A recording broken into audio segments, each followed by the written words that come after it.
নিমিষেই যেন পাল্টে গেল রাজশাহী বিশ্ববিদ্যালয়ের চিত্র। টুকিটাকি চত্বরে দেখা মিলে না আর প্রিয় অভিভাবকদের মেলা। আর তাই তো দোকানদাররাও এখন অনেক খুশি।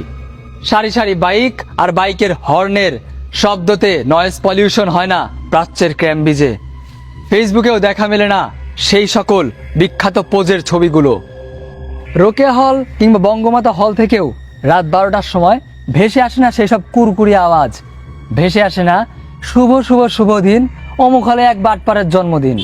একাডেমিক ক্লাস চলাকালে রাস্তার পাশ থেকে ভেসে আসে না সেই সকল অমর স্লোগান। কথায় আছে নক্ষত্রেরও একদিন পতন হয়।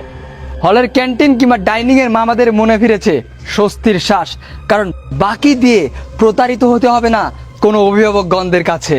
রাজশাহী বিশ্ববিদ্যালয় পরিবার ফেসবুক গ্রুপ থেকেও আসে না কোনো ভুল বুঝাবুঝির পোস্ট। এগুলো কি পরিবর্তন না? রুমে রুমে কর্মসূচির নামে দেখা যায় না আর উল্টাপাল্টা সিট দখল।